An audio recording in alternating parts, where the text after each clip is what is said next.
Morning, Debo. Good morning, Jermaine. How's everybody Good this morning, top morning? of the morning, sir. Michelle was talking about the summer list that we had sent, and right now, me and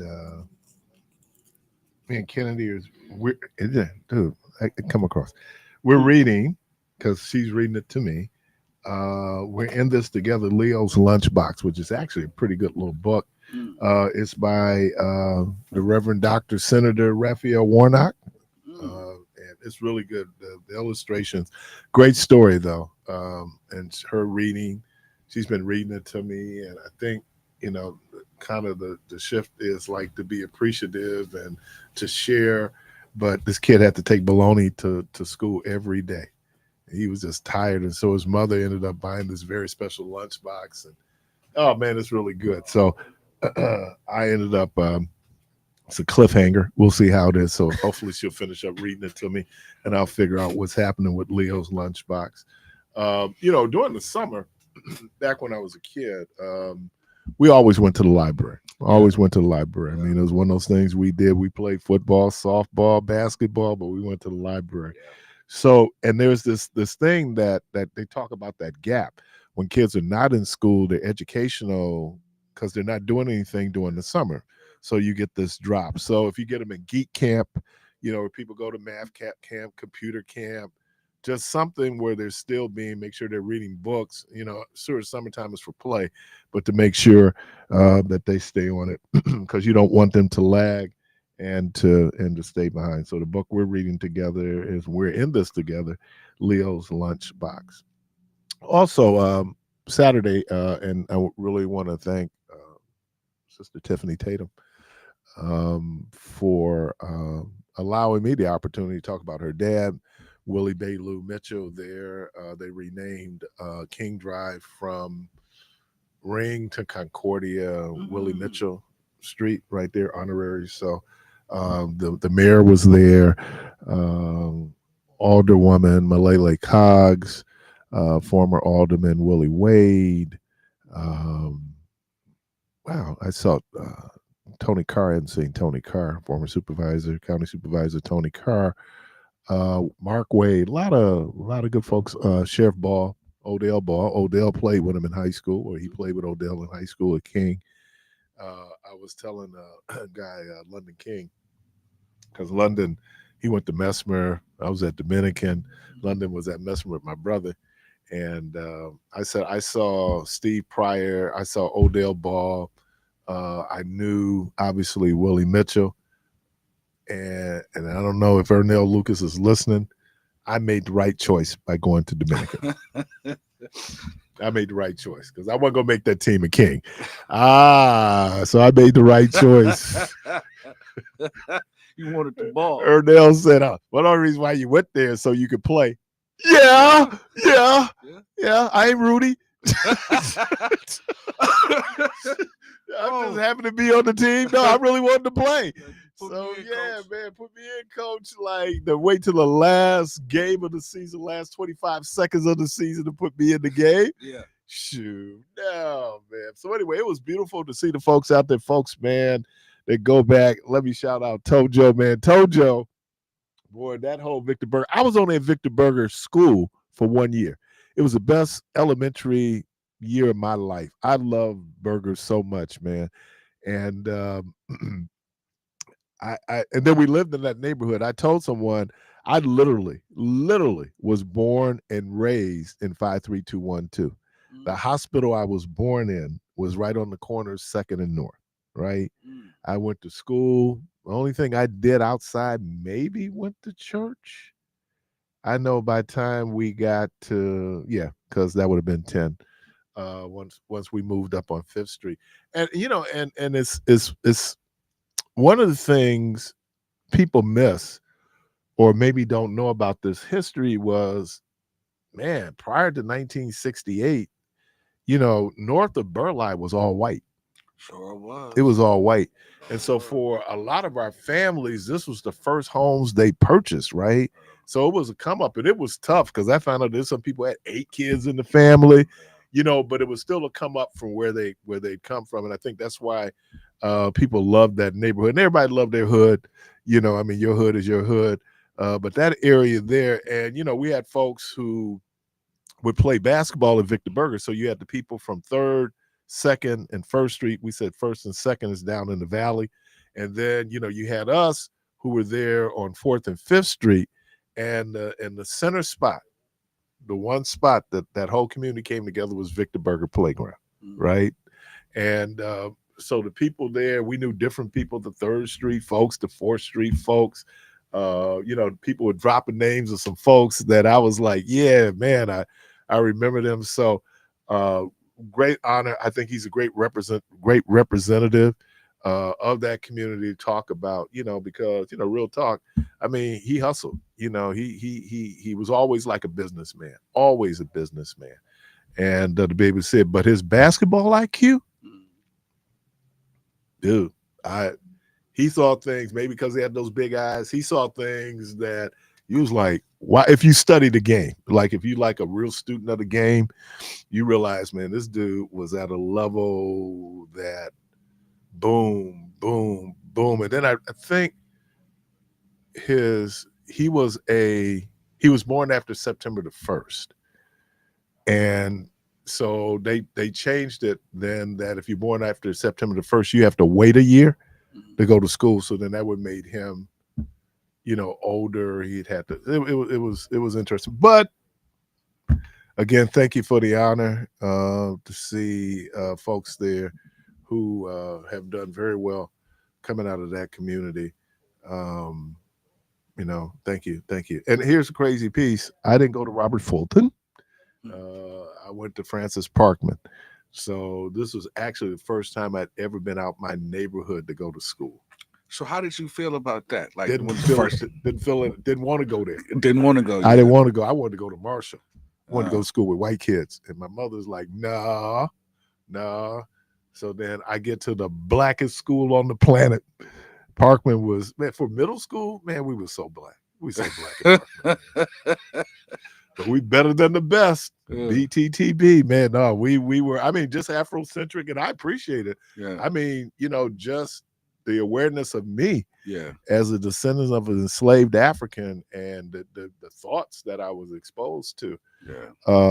So, and then, next step is the next step. And after that, and I was explaining to my niece how our family got out to Dominican. Interesting story. But so that was good weekend. Was there anything crazy this weekend other than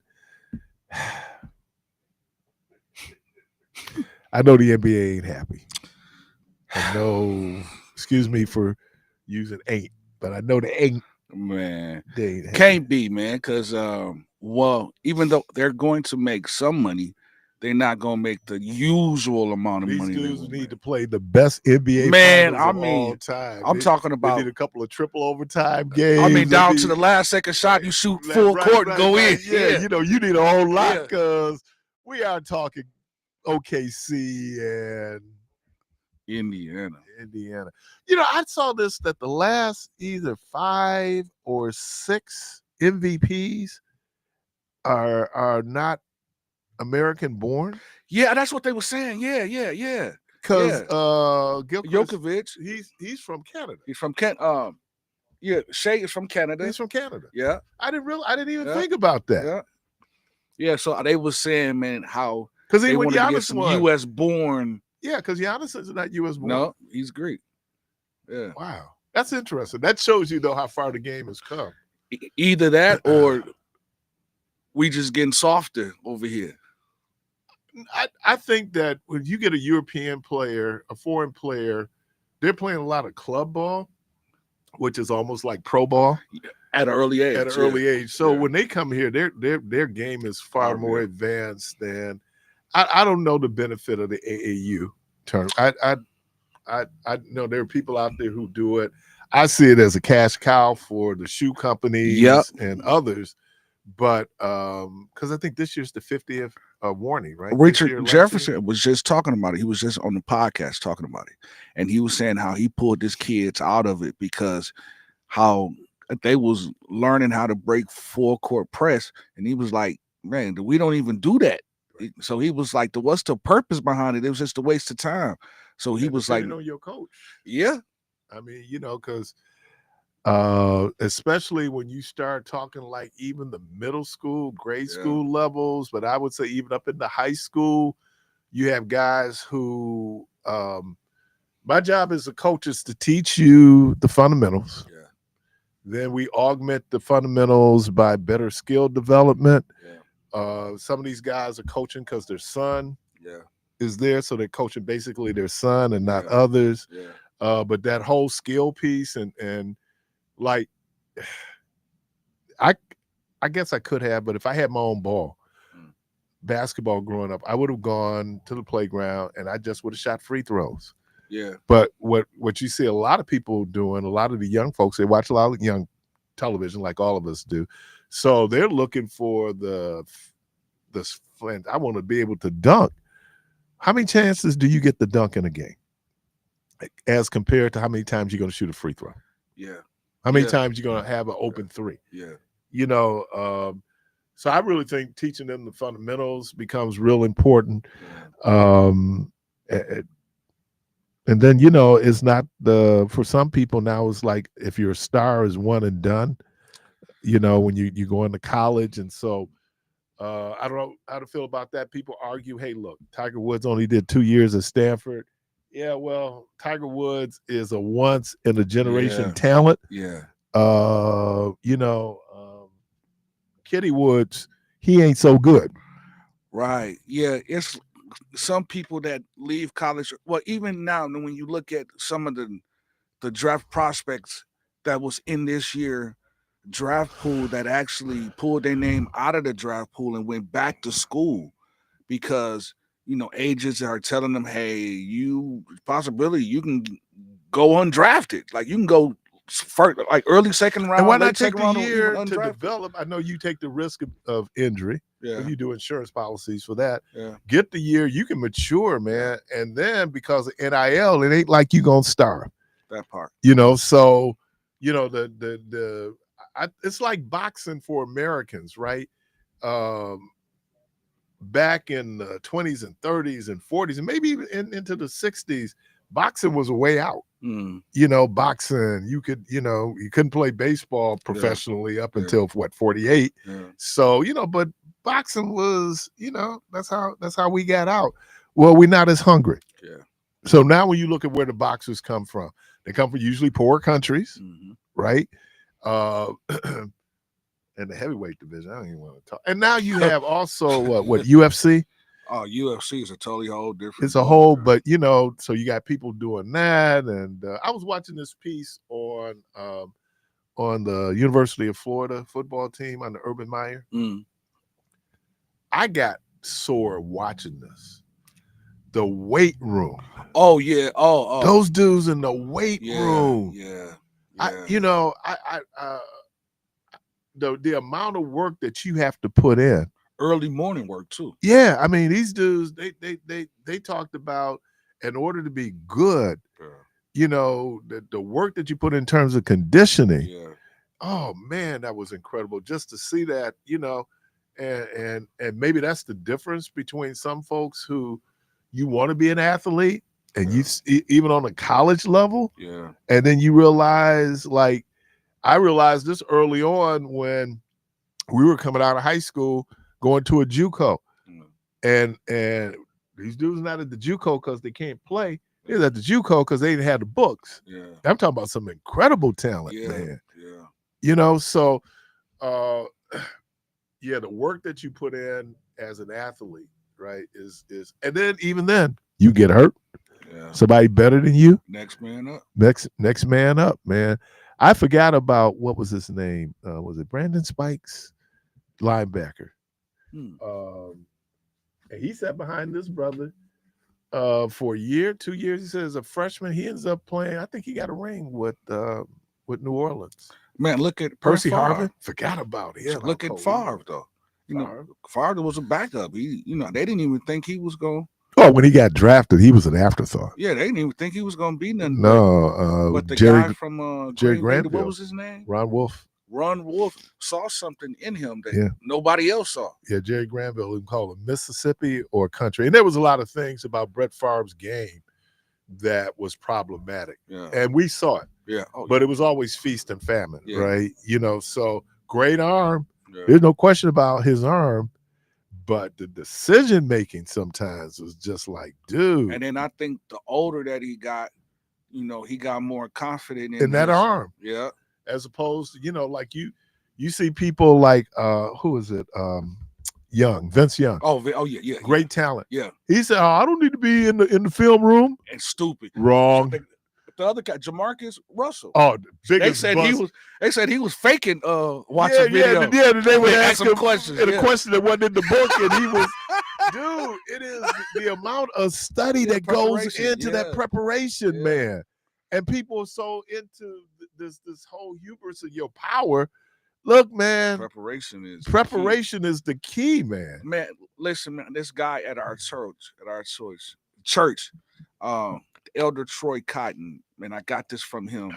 He says, if you fail to prepare, you are preparing to fail. And that is so true. And I apply that to my daily life of just planning on how you move and things you got to do. I'm not as good as I like to think I am. That part, yeah, that part. Hey. Power to the gentleman. Good morning. How you doing, man? My man. So yeah, man, and that's, you know, I apply that to my everyday life now, man, of just planning on things that I need to do, because again, failing to plan, you are planning to fail. And you believe the hype, like people tell you about how good you are, your skill level, man, but no, because there's other people out there, they're gonna work as hard. Yeah. You know, gonna actually work harder than you. Outwork you, yeah. They're gonna outwork you, man. Yeah. And so if you like to be in that fantasy world, I just found out I'm not as good as I like to think I am. All right, you listen to Community Voice. We're gonna take a quick break, and we'll be right back. What's happening, man? I'm keeping.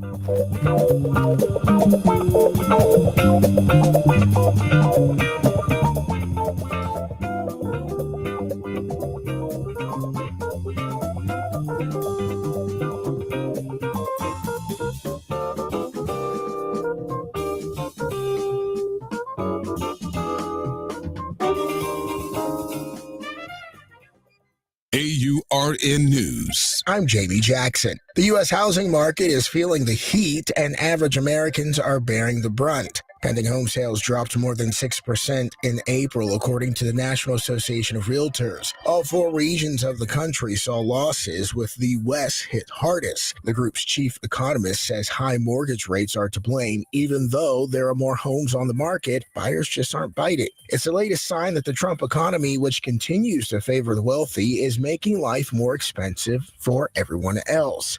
While corporate profits soar, everyday Americans are finding it harder to afford a place to live. The new data shows home contracts fell more than 8% in the West, nearly 8% in the South, and 5% in the Midwest. Only the Midwest saw a slight year-over-year gain. There is some good news for buyers. Home prices in the Midwest are about 25% lower than the national average. For AURN News, I'm Jamie Jackson. Here's your updated forecast. We'll see sunny skies here for today with a high in the upper 70s. Winds out of the south around 5 to 15 miles per hour. Then for tonight, partly cloudy, a low near 63. By Tuesday, a chance for showers and thunderstorms here late, increasing cloud cover, high of 82 degrees. Then by Wednesday, a chance for showers and thunderstorms, cloudy skies, a high of 62. Thursday, a slight chance for rain late, partial sunshine, high of 66. I'm meteorologist Jennifer Wojcicki on AM 860, The Voice. The Granville Blues, R&B, and Gospel Fest 10th anniversary is the party that never ends. 2 weekends back to back, June 20th, 21st, and 22nd. Then June 27th, 28th, and 29th, each day from 12 noon until 10 p.m. There will be food, fun, shopping, and great music all in one place. 8633 West Brown Deer Road, rain or shine. This event is free and open to the public. So tell a friend to meet you at the Granville Blues R&B and Gospel Fest 10th anniversary. Remember, it's the party that never ends. At Potawatomi, where ways to win are endless, another chance to capture epic cash and prizes comes Friday, June 27th. It's the season finale blockbuster drawings. Watch your entries from Enchanted Spins, Unreal Treasures, and Boundless Bounty come together for drawings where $300,000 in cash and prizes is there for the taking. Be there to win your share. June 27th only at Potawatomi Casino Hotel, Milwaukee. More info online. Must be 21 years old to play. Hey, Milwaukee, join me, Tavis Smiley, from my show Monday through Thursday, 5 p.m. to 8 p.m. on WNOV, 860 AM, 106.5 FM, the voice of the community. 860 AM, 106.5 FM, WNOV, the voice.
You're inside Community Voice on WNOV 860 AM and 106.5 FM with your host, Keith Parris.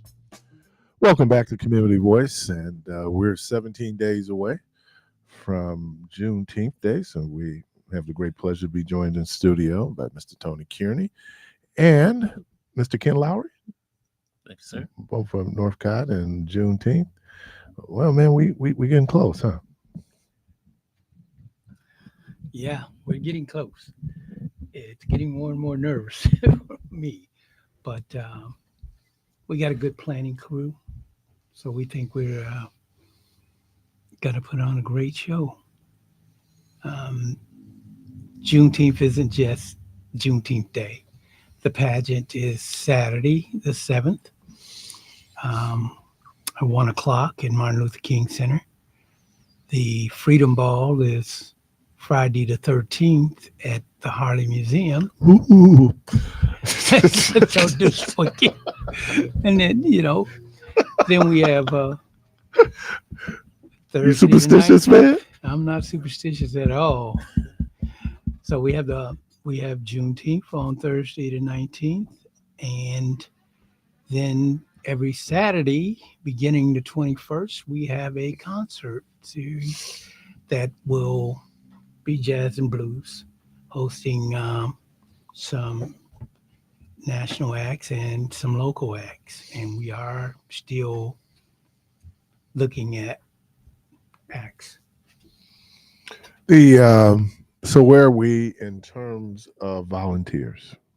In terms of volunteers, we always need volunteers. We need a lot of volunteers. So we have about 250 volunteers between the parade and Juneteenth as a whole.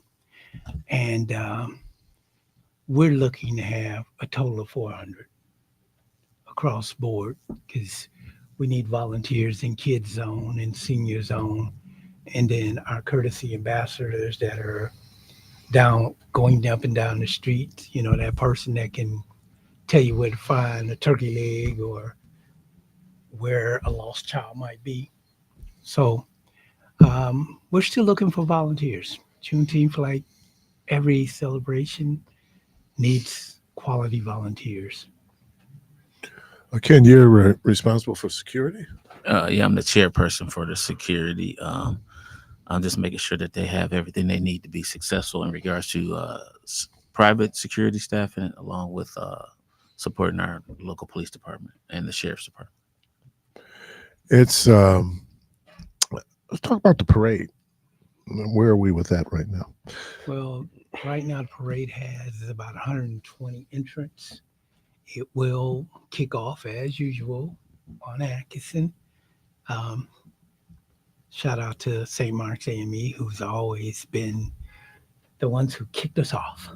So we are still accepting entrants. That it'll close up today, but we're expecting the parade to take us about 2.5 hours based on the number of folks. And then the opening ceremonies happens right after the parade, correct? Yes. Well, yeah.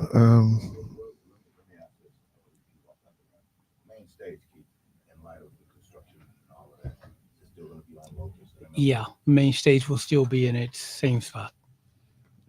Okay. The question was, will the main stage remain where it normally is, right there, King Drive and Locust? Yes. That building, I'm trying to remember. It's almost completed, right? Yeah, it's pretty close. Amy Group is doing there. Yeah, there's two interesting developments they're doing there. They have that, the King Library, but then they're also up on King Drive, right across the street from Bader. There's also a development going up there. So, yes. Yep, That's Franklin Building. Yep. I was talking to Tori Johnson, Tojo, and we were just talking about that. And man, Tojo remembers some spots that I had forgotten all about. Right there on what was then Green Bay between Concordia going to Keith, Mm-hmm. and just all the businesses that was there when we first moved up there, because we moved up there in '68. And I could not think of the name of that grocery store. He finally told me it was Lerner's. Mm-hmm. My cousins had their restaurant there, QF&H. Yeah. He talked about the old Ben Franklin, but some people may or may not remember Miss Graham ended up opening a skating rink in that old Ben Franklin there. Yeah. But you know what it is. Black folks and skate rinks. Grand opening, grand closing. Oh, man. But I mean, it really was a vibrant area, because I was just talking about just moving on that side of Burleigh. For all you old folks know, Ranchos was up there. We had Solly's, which is out on Port Washington, was there. George Webb's was there. My grandfather lived in that building. It's just amazing. Oh, let me shout out Antioch Baptist Church. That is the first location Pastor Joe Games, because he had the building there. He took over the building that the Commandos had, and then because they moved into Willkill, that's a whole different story. And then, right across the street there on the corner, there used to be a Nationals food store back in the day, but there was right up as you go up on the hill, there was a restaurant and a store, and Pastor Gaines had the store and the restaurant. It was a great neighborhood to grow up in, 53212. And the fact that Juneteenth has always been in 53212. Well, Juneteenth will always be in 53212. Cool. No, I think it's and I know after a while, certainly the people came up in the late 80s, the 90s, it became 53206. But many of us was in 53212. I mean, it was my whole life there. Yeah. It was a great neighborhood to be in, and it's becoming a great neighborhood to be in again. Oh, there's a lot of construction going on in 53212. And I always tell Alderwoman Coggs, and that goes back to Alderwoman Marlena Johnson Odom. We have, if not the best, one of the best King Drives in the country. Most King Drives are usually distressed. That is not the case. We still have some pockets there, but it seems like development. And I think that Juneteenth, the fact that we celebrate in that spot, gives people an opportunity to see, wow, okay, this is what we're doing over here. Right. And I agree with you. I believe we have the best King Drive in the nation. And 6th District has always been an up and coming district. There's always something new. So It was our come up, the first house my mom ever bought. Mhm. So and in retrospect, when I look back at it, it was this old house. I think that house is still there.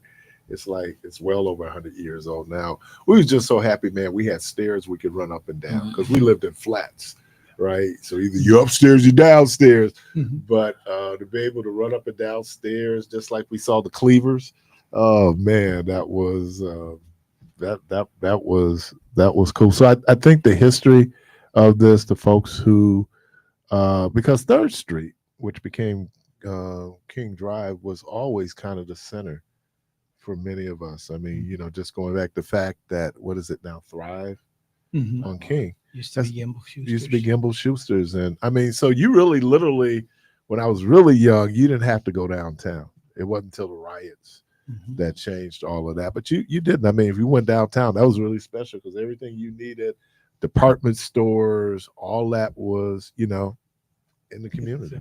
Yeah. King Yeah. Drive was, well, Third Street was great back then. You King know- Drive will be better. Where that I know it's not gas station, the store right there on King Drive and Center, right there next to the post office. Yeah. Little General.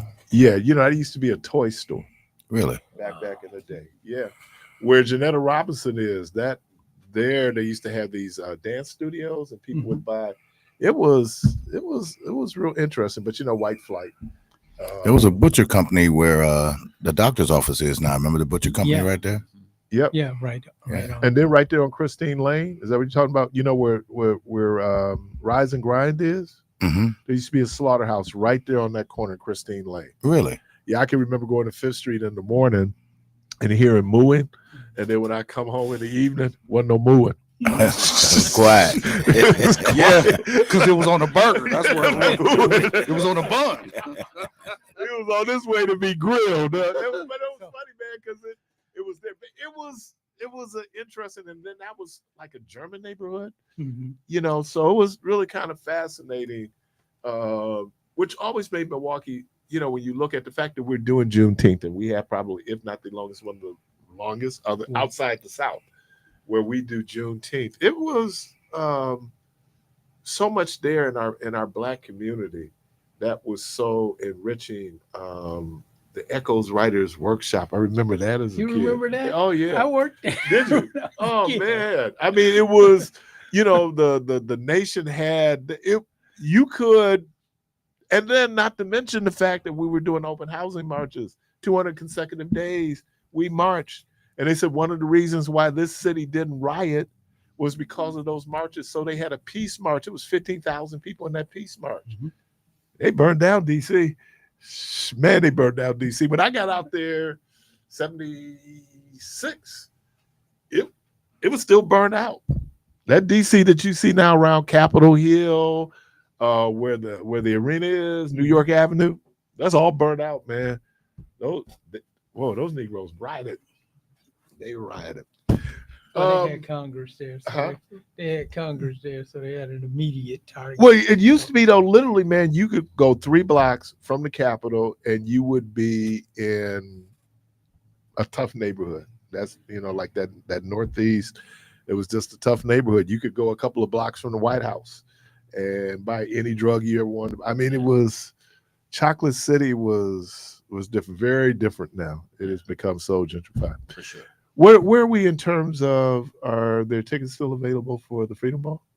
Yes, there are tickets available for the Freedom Ball. Michelle beat me up pretty bad while I was here the last time. No. So we did put a individual ticket on there. So you can go to the website and get it. However, that's going to be shutting down on Friday. So there are individual tickets, not a lot, but there are individual tickets out there. And they can go to the website. Yes. So what do we need to know going forward, man? Well, what we need to know going forward is that we are, as of Saturday, going to have a new Miss and Mr. Juneteenth. Can I do this real quick? Go ahead. Let me do a correction. Let me do a cleanup on aisle 2. I said Antioch, the historic Antioch Baptist Church. No, they were over here. It was Providence. Thank you, Pastor Mans. My bad. All right, go on, man. Okay. So we will be introducing those young people at the Freedom Ball on June 13th. One of the things that we're doing right now, we're calling out to all former Miss Juneteenths. It's our goal to create an alumni association of Miss Juneteenths and Mr. Juneteenths. We like to make sure that those young people have support throughout their term in college, and then ultimately they would become an alumni of that group. So to help the future Miss Juneteenth and Mr. Juneteenth. So we have a few people who've checked in. If you go onto the website, you can put your information in and we'll contact you, because we like to get this rolling this year. We'd like Miss Juneteenth 2025, as well as our current Miss Juneteenths. We have 2 of them in college right now. One of them is actually the Volunteer of the Year, Miss Terry Mims. Okay. And it's the first time we've named a young person the Volunteer of the Year. So Terry really fulfilled her role as Miss Juneteenth. Every time she was on break, she was here, engaged in everything, just as our previous 3 have been. So that's been one of our focuses, to get them out there so people see them. I don't think Mr. Juneteenth should be looking for an internship or struggling through college. We need to do everything we can to help them through. And what about if you want to be a vendor? If you want to be a vendor, that is about to close up. We have, I believe, 453 vendors right now. So last year we had 473. We are expecting some of the vendors who were here last year to do that last minute thing. We have 102 new vendors. We have vendors from LA, New York, and Cincinnati, Ohio. So it's getting big. And that ends on this coming Friday. This coming Friday, we're going to close it down. So we have to start having our meetings with city, specifically the health department, for those vendors who are going to be serving food and drink. You remember the year the League of Martin had the beer? Yes. I bring that up, man. It was so hot. And every time I walk past there, that beer looks so cold, but I'm working, right? I got my ID on. I'm just looking like, oh, man, it was so cold. That beer looked so cold, but it was hot that day. And you know what? I'm going to take heat on Juneteenth Day, because there's been some years where it was damp and a little chilly. So I'm gonna take the heat. Yeah. If it's hot. We were talking about the year we were down on Center and King Drive, and we were on the east side of the street. So in the morning, broadcasting, so the sun was oh man, dude, that next afternoon, yeah, man, I came out of there like 4 shades, man. It looked like somebody had just deep fried me, man. It was so hot. I was like, hey man, but we with our people. And can I announce this? We'll be broadcasting live. Yeah. We'll be broadcasting live, right? Yes. We'll be broadcasting live down same spot. Same spot. Rise and grind. Yeah. Yeah, that's always good. Just watching the people go by. Ooh, this is why I love all African people all over the world, because Black people, we got swag, man. That's right. We certainly got swag. But that's the good thing about Juneteenth is opportunity to let other people see us at our best. Whatever we're doing, we put our best foot forward. My understanding is my goddaughter will be in the parade this year. She's going to be there with her mom with the Zetas. Oh, okay. So that should be very interesting. I look forward to the parade every year. It's going to be tough this year because this is no, it went with us last year. So people, I'm just used to Homer and Keon. Yeah. Yeah. Well, Homer will be in Kid Zone. Yeah.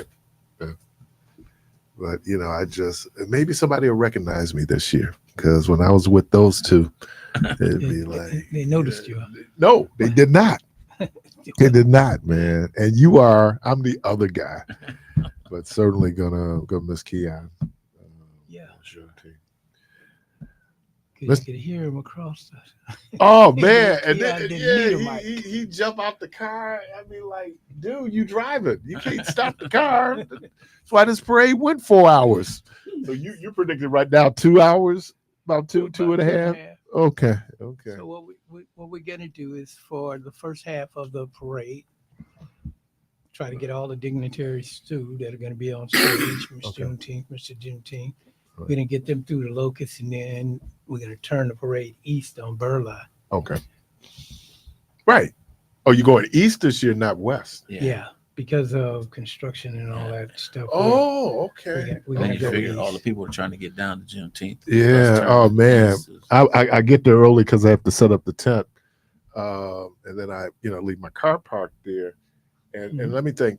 MPD, man, they're so nice, but you literally almost have to go down to Houghton just to get north. Just get north. And then go down to Keefe and come up Keefe because that's kind of the end of it. So, but that what, a lot of traffic is a good thing. That means people are there. So, yep, we're hoping. Can it be your headache trying to manage that crowd? I'll do last year. Huh? We're trying to outdo last year. Yeah, every year it gets better, man. Yeah, this year we're adding another zone, so we're adding the Pan African zone. Okay, cool. So our African vendors. African, if you're from Trinidad, Barbados, anywhere, that zone is where we want you to be. So we're trying to just be consistent and let folks know that everybody here, this Juneteenth is for all of us. Well, appreciate it, Mr. Tony Kearney. Thank you. All right. Mr. Ken Lowry, thank you. Good. We're talking about, and you're going to be hearing about it. We'll be doing it. We're part of it. So, again, appreciate you. You're listening to Community Voice. We're going to take a quick break, and we'll be right back.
All right, welcome back to Community Voice. Caller, you have a question or comment?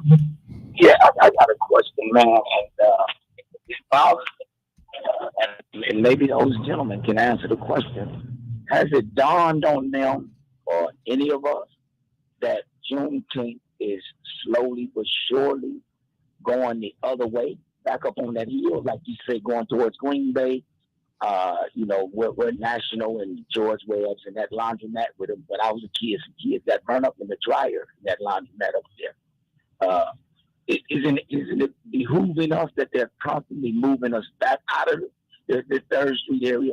And they are not. We're allowing it because I can smell Chris Abley. What's the old mayor that just left out of there? Hello? They're constantly moving. Now they even want to try to commercialize it down on the Summerfest ground. So these people are looking into 20 years out, and there'll be no more central Juneteenth because of because of us, man. We become more diplomatic, and we want to we want to do things at a magnitude of this program. I mean, that particular parade was not set up to be. I remember the drill team, all the marching bands would come through first, then the drill teams would come through, and it was a good thing. Now, what I see happening is that we become a little bit more money in our pockets. We become more diplomatic, and we're moving it on out. So you figure 20 years, they'll take this thing to the Summerfest ground, and then there'll be no funding for it, and then it'll be no more. And urban renewal will have took its course to get that out of there. They've got eyes on that, and I'm talking about white America right now, and some bougie black folk that think we don't need to be down there. We're going to the Summerfest. Meech. Well, Meech. yes, please. Meech, give that's it to misinformation. The only reason why. Can I do this for you? The only reason it's why. not misinformation. It's just no. Because I'm just trying to correct the record here. The way the Summerfest has refigured itself is that it takes weekends. It just so happens that the first day of Summerfest fell on Juneteenth Day, right? They are not talking about moving Juneteenth to the Summerfest grounds. It just so happened based on the calendar, that's how it lined up. And let me say this. And so shout out to Summerfest to say, we'll augment what you're already doing for Juneteenth Day. It ain't a move trying to get people down. It just had everything to do with the calendar. Here's the other thing. The fact that it has expanded another 4 blocks shows you the growth. Yeah, but they took blocks back. See, they basically this thing will wind up on Ackerson, and there'll be no more 3rd Street as we know it. See, listen, man, it's just a perspective, but me and others have been watching this. And I'm sharing it with you because you got those gentlemen in there right now. It used to be that Juneteenth, is my understanding, went from North Avenue to Center. Mm-hmm. That's where it went to.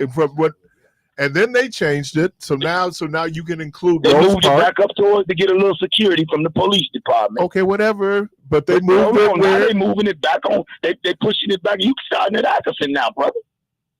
No, the parade is on Ackerson that puts us on King Drive. The parade has always been on Atkinson. Yes. Well, listen, brothers. Me and you will probably be long gone, and we'll be tucked along now. Mr. Kearney can correct me if I'm wrong, right now. It still ends at Center Street, but added some additional, and I believe, correct me if I'm wrong again, you have the executive director sitting here, the one who facilitates that. And if there's growth, it's because they deemed that they wanted to move further into closer to the Bader area and what have you, because they are sponsors, and you're able to utilize Victor Berger School as a youth zone or kid zone. So there's some growth there that was needed to be able to bring other entities in. So don't put out no misinformation, man. Remember this here. We've got urban renewal right now, and urban renewed means Negro removed. So this is what we happen right now. It looks. I mean, it comes in. It looks like Please don't tell me, Lord, that they're gonna take Juneteenth from black people. Please don't tell me that. They're gonna take Juneteenth from them. They done took DEI. Now they're gonna take Juneteenth. Lord. Come on, Keith. They're not gonna take it from us. They're not gonna take it from us. We gonna give it to them. That's the way the game plan works. Okay. All right. Hey, man, Can we give listen, them man. each? Hey, man, me and you probably be done took the long nap by the time this thing come into fruition, but it's well on its way. And when you got brothers that are really aristocrats, and they listen, one brother told me last year, I heard him on the radio. He said he's not going to be out there doing the work like that. He said it was something that he said, I'm not going to do it. I'll put it up and set it up. See, that's not that when you got a brother like that, that means he's like a pastor. He's like a pastor that just want the benefit and the fruit. He don't want to put the labor in like the McWidows and the McGee's, that got down in there. You talked about the CYD lady. But she was coming off of Titonia Street down there to help prop up that, and she finally got a spot on 3rd Street. And look what happened to that. We couldn't even keep that going. And there's a lot of people that's clapping their hands. The aristocrats, man. Listen, that was a 3rd better Street facility. is on its way of changing. She moved CYD. And the reason why I got passion for it, because I played all up and down that street, man. I remember the Morgan's restaurant. I remember that as a little boy. But the world and changes. talking about that little slaughterhouse on Christine Lane, right there where Carter's Retreat came in at. The Cozy Inn, that Malcolm X, that check cashing place. All right, man. Appreciate you. Remember man. that was the Malcolm X. Well, hold on, me. Just to touch on your point about it extending up on Atkinson. Actually, the lineup for the parade is on Atkinson, and because the parade has gotten so big, that's why it goes back further. It's not that we're starting. We're not starting. So big. Yeah, the parade has gotten so big that we have to line up properly for everyone to get in line. What has it gotten so big with, man? With the amount of people that's in the parade, sir. 2 years ago, it was a 3.5 hour parade. That's how big it got. Listen here, brother. Keith, I don't know. Is that brother from Milwaukee? I am. I've been here my whole life since 1968. Well, you've been here your whole life. Yes, and you sir. can imagine what the parades used to look like and how they compressed it and how we had every high school back in the day wasn't that big, dude. Sir, we both been here, and if you're being honest, the parade hasn't been compressed. It's grown. So you're not being honest. No. I understand that. Listen. Hold on, Mr. Meach. Listen, hold on, sir. Hold on. Let me just make my point. What I'm saying is this. The event is growing, and we have to make space for it to grow. We're not removing it. We're not doing anything. We're not taking anything away from our people. Take it on downtown then. Why would we do that, Meach? Hey, brother, because that's what. Hey, listen to this here. Why would we go back up into where we eventually gonna wind up on that hill going back towards Atkinson Park? You'll be on Atkinson after a while. Like I said, me and you'll probably be done tucked the long nap. You're good. But if it's expanded to Atkinson, that shows the growth. I appreciate you, man. Yeah, but they're going to cut it. It won't be down on 3rd Street no more, brother. Okay, all right, man. Well, there ain't no such thing as 3rd Street anyway. You guys don't have the right perspective. Man. I'm telling you. White, it's black flight right now. Okay. All right, bro. Man. They always call me a hater.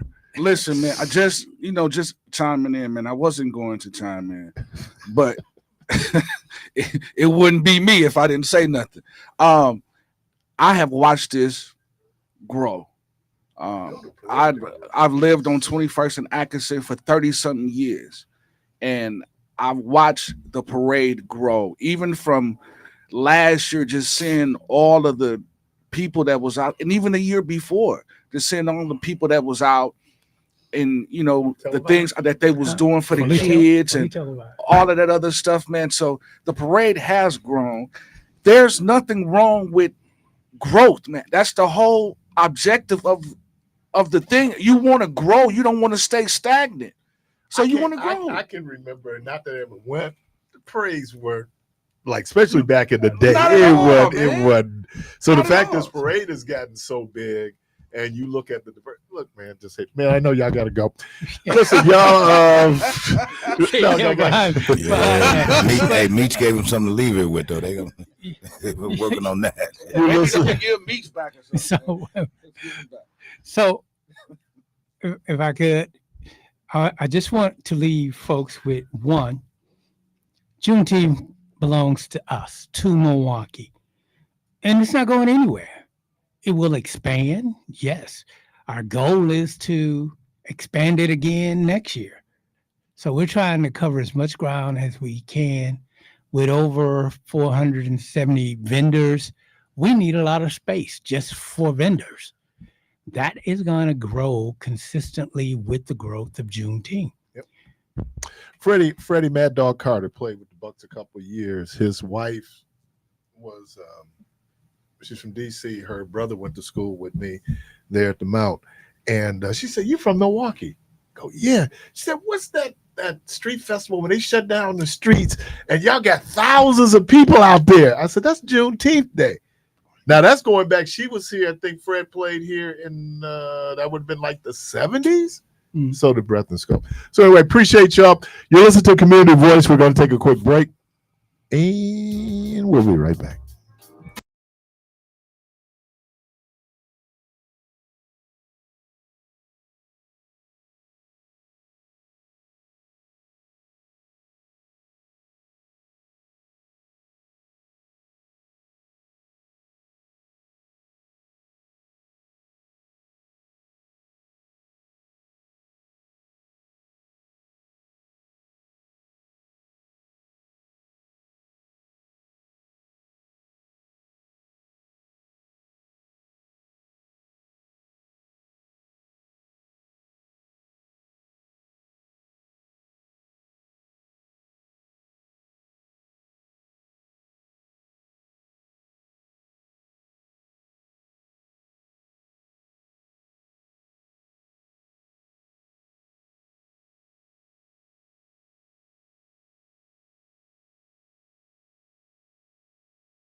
Parris.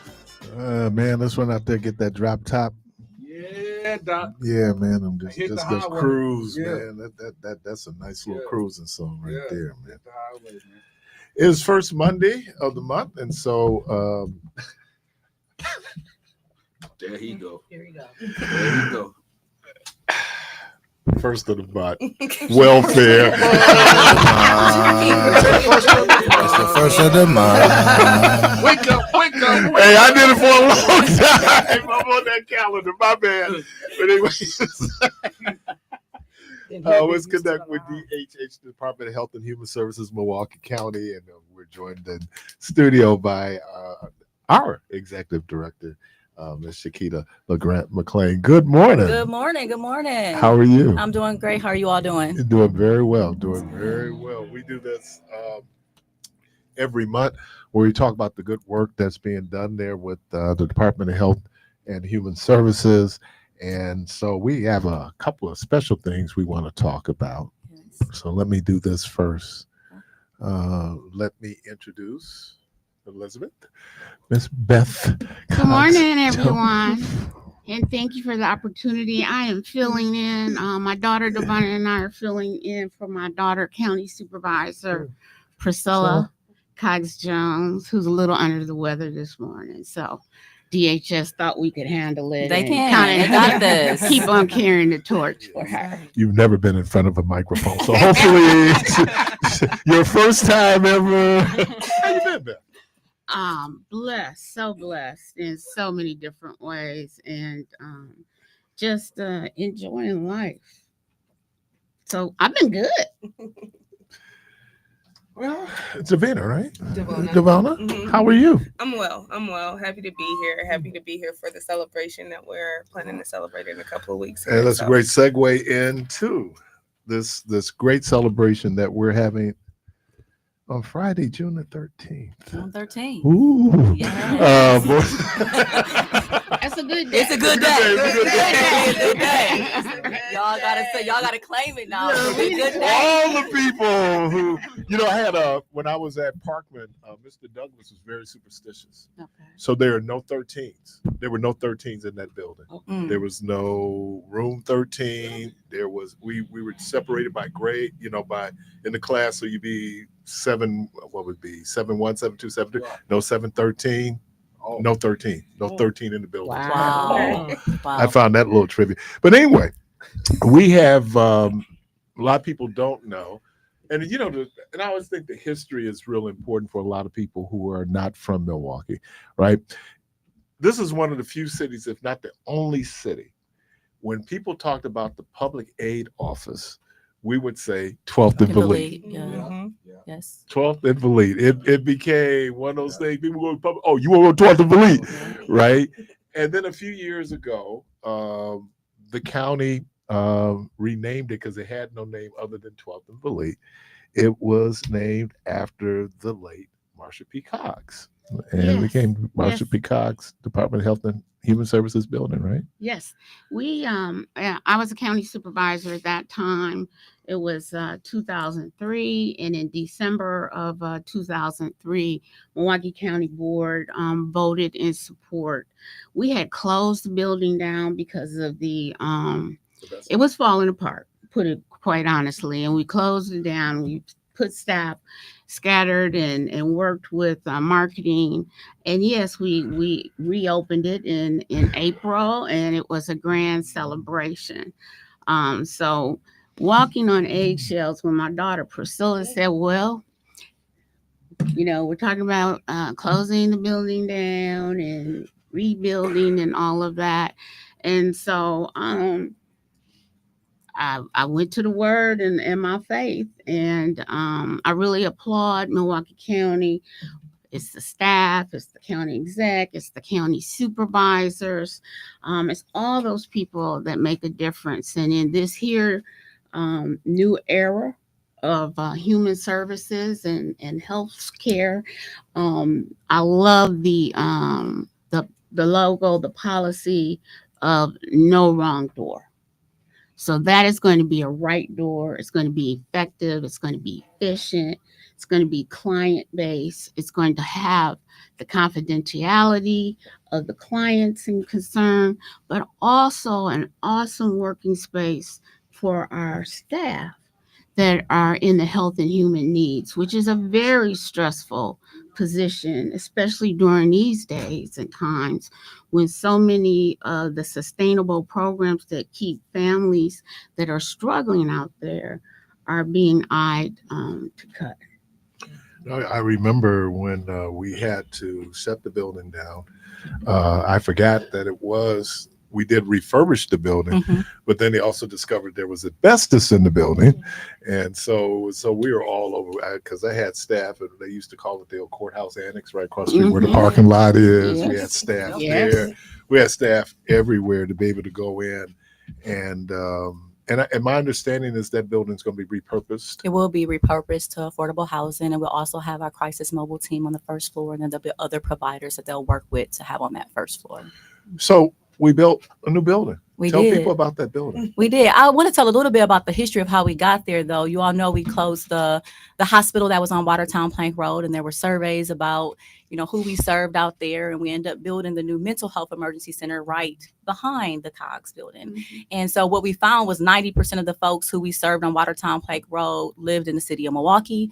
70% were in 10 minutes of distance from that area. So people said, meet us where we are. Come to where the people who are getting these services are. And so we then had a decision to make. I remember my first week after I was appointed in this role, I was out looking for buildings to lease. We were actually going to lease other buildings because we had to move staff. And I'm like, so I started with Milwaukee County in March of 2009 as economic support. So I was determining eligibility. I was in that building.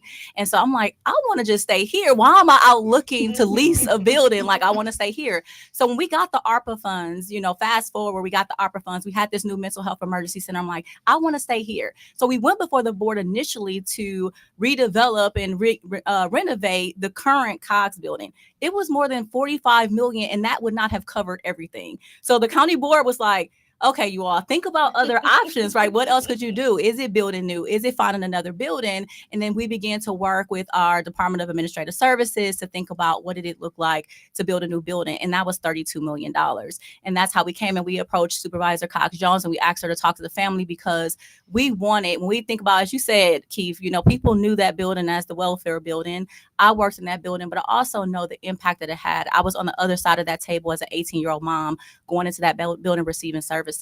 And I wanted it to feel different. And what Cogs family, Marsha P. Cogs, the Cogs family, totally, all of them represent, when you talk about health and human services, really having a place where people had felt, that they can come in and we could wrap those services around them. We talk about no wrong door, that it was a right door. So we wanted to keep that name. And so asking permission, like, this can stay the historic. Initially, we were going to demo that building, but let's keep this here. But let's create a building that's warm and welcoming and accessible and really does embrace, right, who Marsha P. Cogs is and who she was and then what her family represents. And that's what we wanted to do. So we had the building. We did the groundbreaking back in September of 2023. And then we moved in May of this year, and we're going to be having our ribbon cutting on June 13th for the community. We want everyone to come out to that. So it is the administrative offices. It is the administrative offices, but it encompasses, so it really does. We have no wrong door. So Department of Health and Human Services is the largest department at the county. We have over 1,000 employees, and we have a number of service areas: aging and disability services, behavioral health services, children, youth, and family services, child support services, veteran services, housing services, right? I'm going on and on. So we have representation from all of our service areas that will be in this building. So if someone walks in, the goal is not to say, no, not it, but to help them get connected. We also have Nourish MKE, so the food pantry remained in that building. It was Freedom's before, so it has a new name now. They'll have demo kitchens and also providing food. We thought that was a key element to have a part of that building. We have some state partners who are part of that building. So other partners who are going to be coming in there to truly, when we talk about no wrong door, where we're saying, no, not it, go somewhere else. We're trying to really have everyone that can provide those services there. We have kiosks where people can come and they can apply apply for different services. There's a phone there where they can call and, get eligibility. So we're trying to make it again to be that one-stop shop for everyone. And that's why we have Administrator Tanya Anderson here. She's the administrator for Aging and Disability Services. And a lot of those services that we provide are they're one-stop shop. So she's helping us with that vision. How, in terms of the neighborhood stability and let's say revitalization, there is that issue there on Philippe in terms of, is this building kind of looking at as part of a catalyst for ongoing more expansive development in that area? I can give you a little history.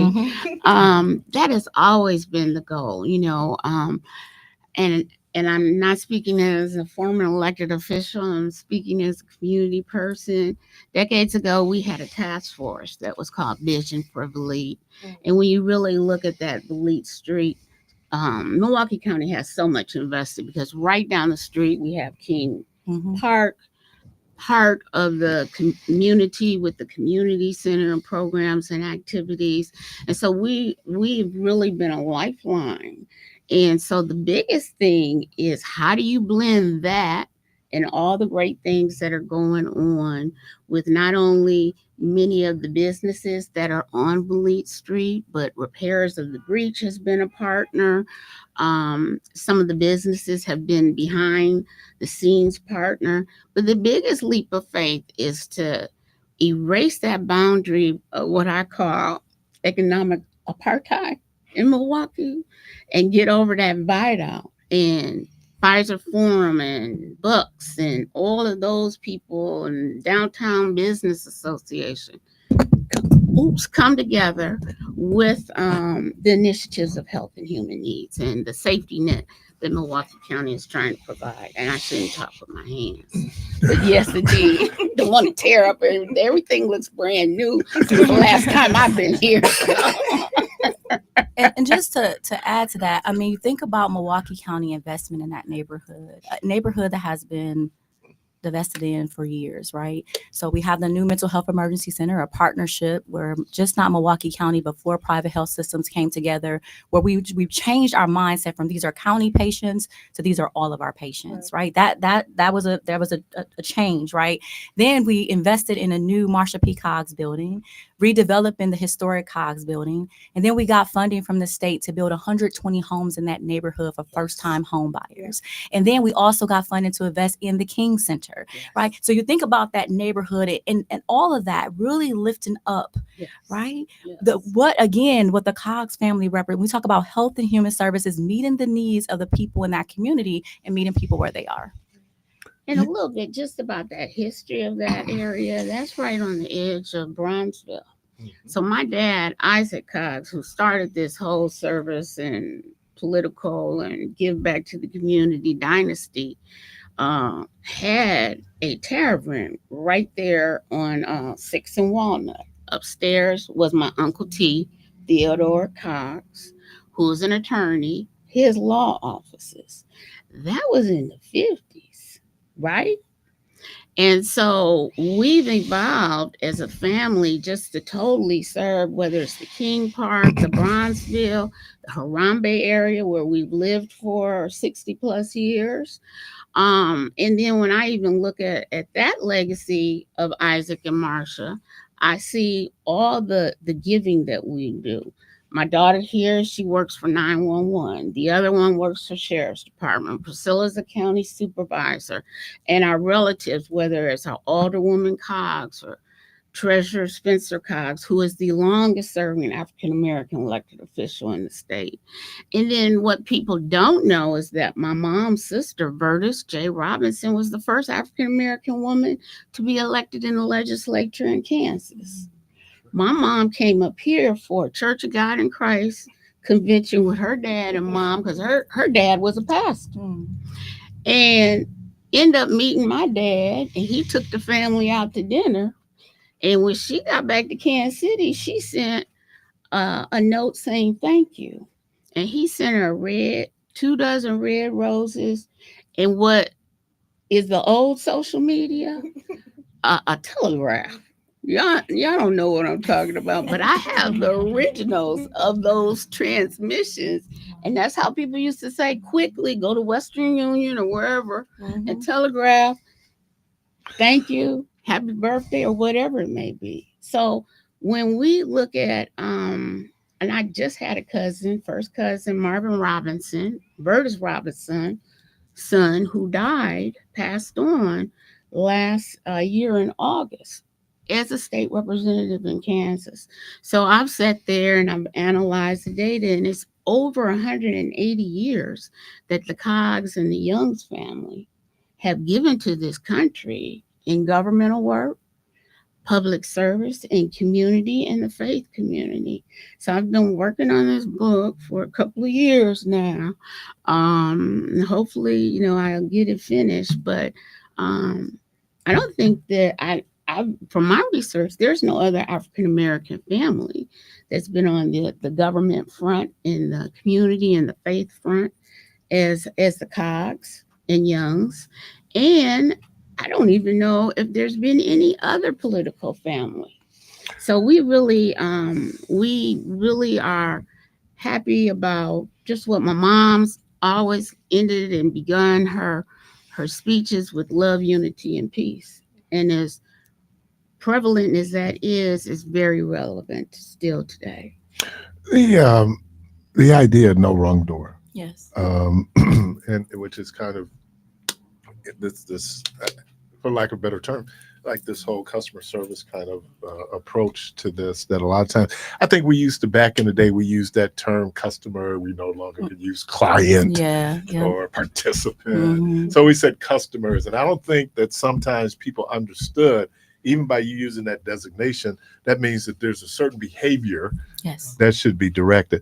And when we're trying to get into something as big as the Department of Health and Human Services, you could enter a wrong door. That's right. And the frustration people had was, well, we ain't here. Oh, okay, they ain't here. This is not their office. How do you recalibrate people's thinking to understand that even though I might not be able to do it here with Tina, I could then send it over to Beth? How do you do that? Especially you look at the Office of Aging now, right? Yep. And Aging and Disability Services, which is, that's a constituency that is dealt with, let me say, as well they should. I don't know if Shakita remembers, I used to say in my customer service, treat everybody like Big Mama. Because when Big Mama came to 12th and Valet, Big Mama wasn't out in the waiting room for 4 hours, right? Big Mama came in, we done got her some coffee, got over the cubicle, introduced her. So, but that idea that we value everybody that comes through the door, and especially because they have a need. Tina? Well, again, for me, I also started my career on 12th and Valet, 2009. You know what I mean? Just like Shakita. And I also was one of those individuals that had to go there to get services. So I recognize what it felt like to have someone treat you less than. But the fact that we deserve more, just because we need help, doesn't mean that we're not worthy of someone treating us with respect and kindness. Amen. So it starts with the individuals that come into that building to work every single day. You need to recognize where you came from. So of course we had to know to recalibrate our employees there at DHHS to let them know that we love individuals. We love people. That is the first thing, is you love your God as yourself. But the second thing is you first thing, you love your God. The second is you love individuals as yourself. So we had to make sure that we understood that when we're wrapping around services, we're wrapping it around services for individuals that need support. And recognize, again, if it's not Big Mama, it might be you one day. And every last one of us are either a catastrophic event or 2 to 3 paychecks away from needing to come into that building to get services. So that is the first thing that we did, was we really worked with our employees so that they understood and had that buy-in to what that no wrong door really means and what it means to us as an industry here at Milwaukee County. So that's our first step. Second step was create what we have now, which is the Aging and Disability Resource Center. And I was just gonna. I used to tell people, I don't know if you know, you have this symbiotic relationship.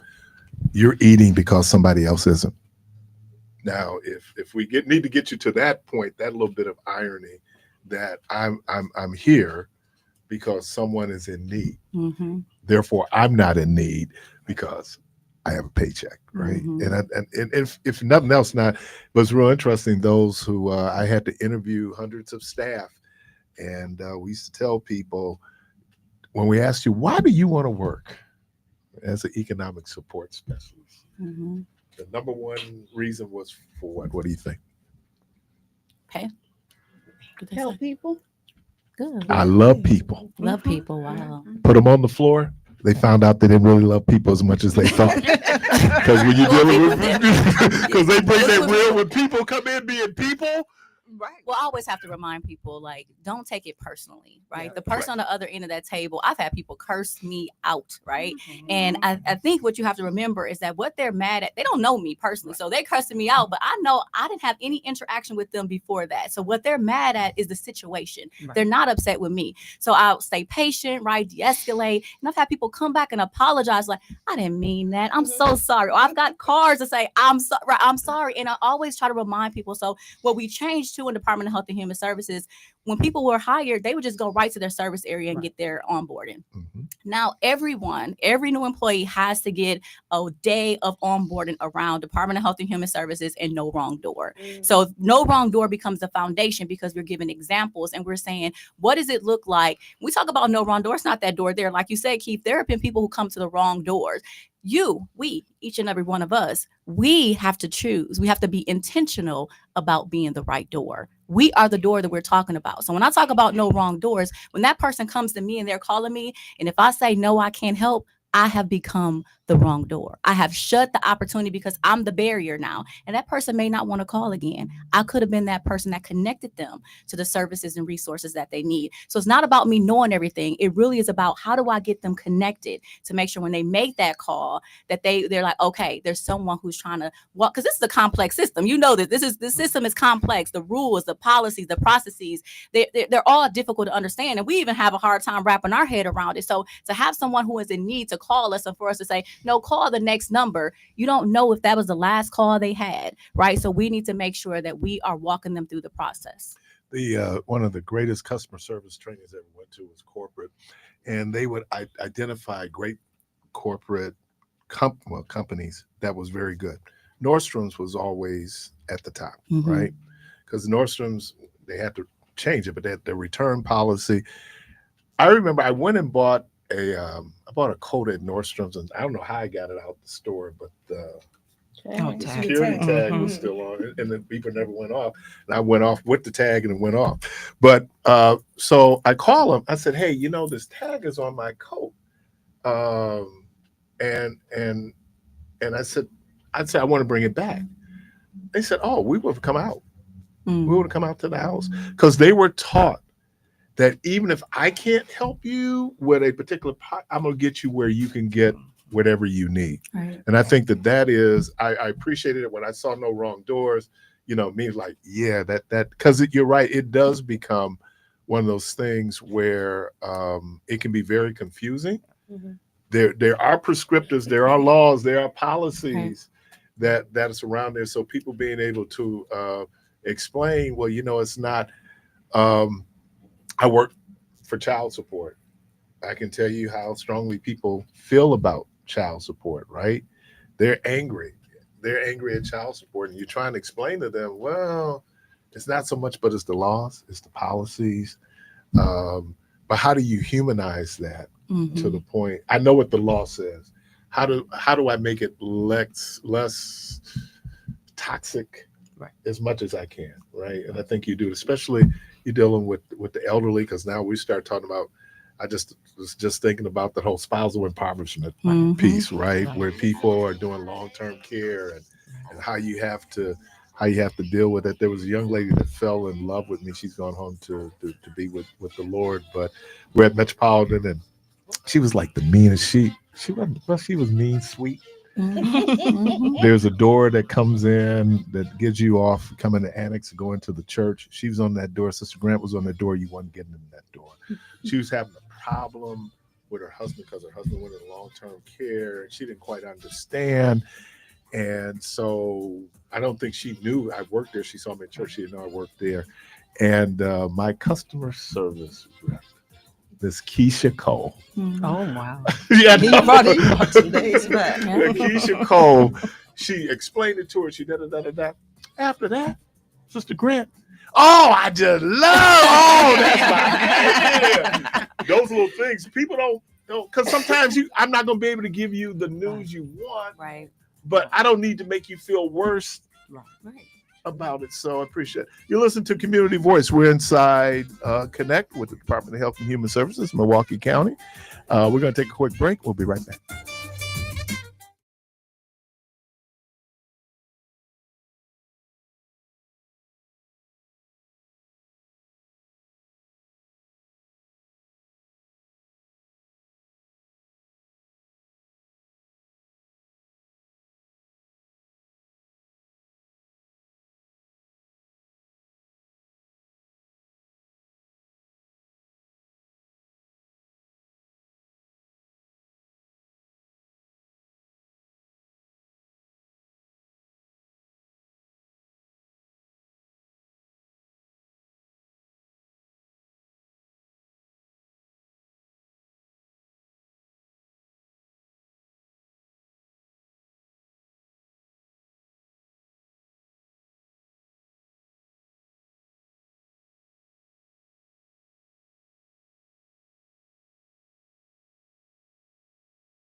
Side Community Voice on WNOV 860 AM and 106.5 FM with your host, Keith Parris.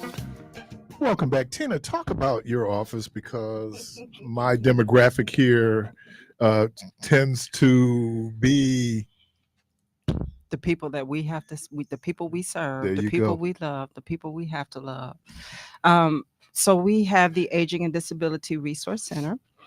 That we are the front door of Marsha P. Cogs. So when you come in, we can help you to get services from 18 to the end of life. So if an individual needs support services, needs support in their home, need a caretaker, a personal care worker, you always hear the term PCW, things of that nature. We help individuals to navigate the system to get to the services that they need. So whether it's veteran services, whether it's well, we don't do child support, but now we are a benefit enrollment center. So an individual can come to us and enroll for whatever benefits that they need. We have kiosks there that as soon as they come in that front door, they can go on those kiosks and they can enroll for whatever benefits they need. We will even have connections to energy assistance, to city services, which is not something that we do at Milwaukee County. But again, it's wrapping services around an individual. It's that no wrong door. So yes, please come there on the first floor of the new building. We have an office that is strictly dedicated for Aging and Disability Resource Center, and we will help you navigate the system, because that's what it is. It's helping individuals navigate the system to get to the exact services that they need. But that building is for everyone. So we also have our Children, Youth, and Family Services, who is also located in that building. So they provide birth to 3 services, children long-term support waiver. We also have all of our mental and behavioral health services. They are available in that building. So if there are individuals who are concerned about, services and resources, we will have someone available to meet the needs of them as well. I just received a text. Can people come and enroll for ACA, American Care Act? American. I'm assuming for medical. For Medicaid, yes, people can come there and apply for Eddie Affordable Medical, Care Act. Yep, the Affordable Care Act. I know we're all sitting here like dumbfounded. Why'd you just say Obamacare so we know what you was talking about? Right. And for the marketplace, we have disability benefit specialists and elder benefit specialists who can help not just for Medicaid benefits, but also private insurance. And so they can help navigate through the marketplace, the regular Medicaid, the Medicare.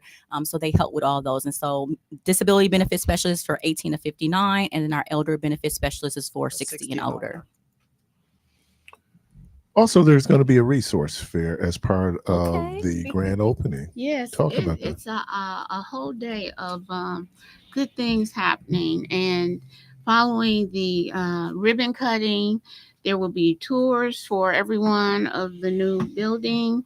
There will also be right across the way a resource fair with 40 partners from across Milwaukee County that will have information for folks. It'll be free food, and I'm gonna make it some fun too, because Marsha and I love to dance, so we're gonna be doing some line dancing. And you're gonna show where the fans are at? Boots on the ground. Okay. So You can't apply for medical. So when you finish line dancing, just go there and put your application in, because you're going to need some medical. You're going to need some medical to get through that. That's funny, because that's what everyone is doing. That's their form of exercise. That Now, is. line dancing is very popular, but it'll be an informational day. It'll be a grand day, and it will be for the people.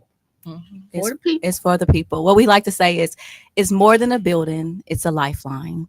And that's what Marsha P. Cogs represent. Health and Human Services, we talk about human needs, each and every one of us. I mean, this is the human race that we are serving. I like to say, I'm a public servant. When people are like, you're so-and-so. No, I am a public servant. I don't know, God, something.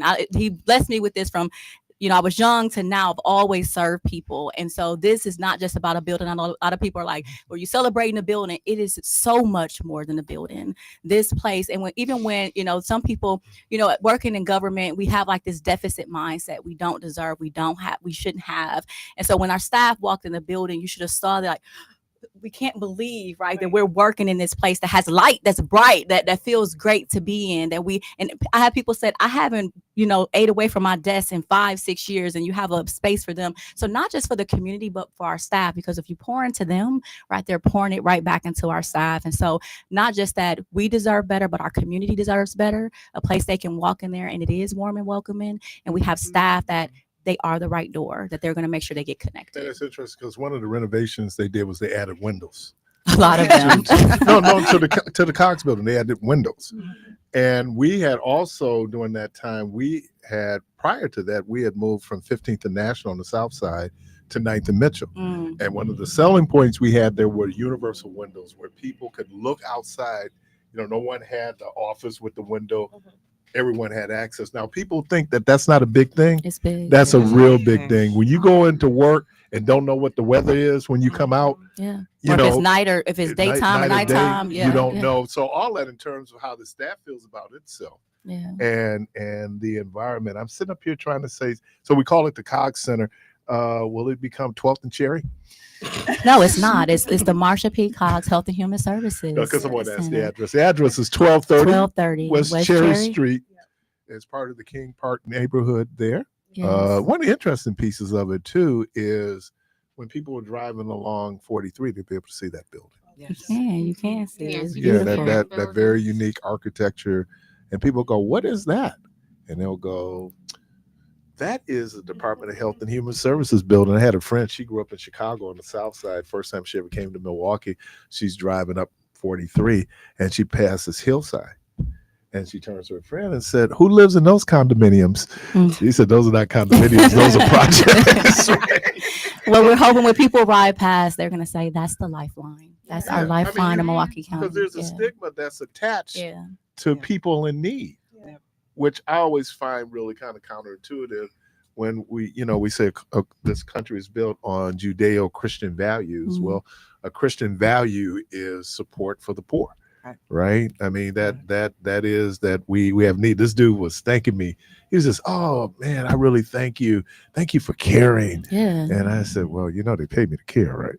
No, they not. But I feel like we're all one paycheck away. I'm like, I'm appointed in this position. Anything can happen, right? So I feel like I was already on that other side. I know what that felt like. And tomorrow can be that same way. Things can change just like this. And so you have to be kind to people because you don't know how they could be your boss tomorrow. The jobs that we're in government, someone that is working for me now could be my boss tomorrow. So you have to be kind to people. You just don't know who you're interacting with. When I used to hear people come up talking about their old workers, and I knew them. Like, wait a minute. And you couldn't even defend them. You go, well, yeah, no, that was Heidi. Oh, yeah, we had this guy. Oh, my God. I know Heidi Yamashi, this Japanese dude. I was amazed at how these workers would talk to customers. I was really amazed at that. But then I understood this whole power equation, that you have. As a matter of fact, the reason why you have economic support specialists back in the day, right across the street, that used to be where you got commodities. So your social worker was also your financial aid worker. The enormous amount of power they had. So they had to do a statutory separation between people who did the assistance and people who would actually do the social work, right? So you do have an enormous, because you can cuss me out. Wow, that piece of paper didn't get in time by cutoff, so I guess you won't be getting a check. You know what I mean? And you saw people doing that. Now that's such a small percentage of staff. Right. But then we also discovered, and this is why I love and respect you for so many different reasons.